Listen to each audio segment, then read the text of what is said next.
You're really going into a country that's kind of in the worst shape it can be in. You're not just going in there to try to get a church going. You're actually going in there to try to change a culture. You're trying to create education. Most of the children are not educated. The school there is one of the best in the country.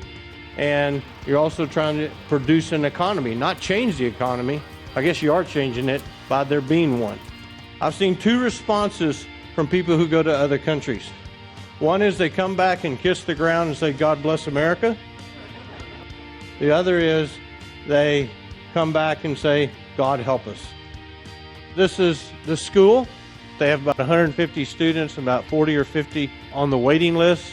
This is a classroom that needs to be finished. And Nampula is about 750,000 people. Basically, if they had enough classrooms and teachers, they could fill them all. So Daniel prayed 3 times a day. That's who God made him to be. He was a man of faith. What personally impacted me was just God's ever-presence through everything. Everything that I saw the people, the things that they were praying for, the things that they were working on, the things they were struggling with, and God showed up for everybody. So he's thrown in with the lions. I'm so humbled and honored to have had the opportunity to visit Mozambique and see the people of God truly laying down their lives and answering the call of God. This call says not only do you have to get up and move, you have to do. So my world is bigger, not only just in my little circle, but through this experience I realized that we're called outside of this place. So I'm encouraged. The hardest thing in my life, and I think in all of our lives, is to get open, to hear God. And that's what impacted me so much, is that we met a people from all over the world that had heard God say yes.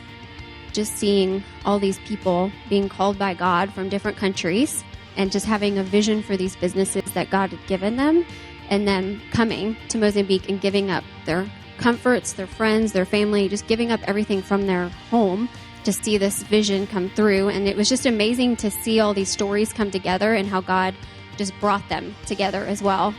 When they started, it didn't have a place for their kids to go to school, which is one of the reasons why they started the school. We did get to spend a little bit of time in the classrooms with the kids. The teacher in my classroom allowed them to ask me any question they wanted. The next question was, is your village rich?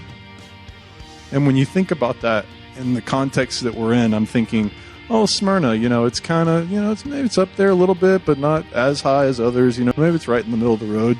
But in that context, it was like, absolutely.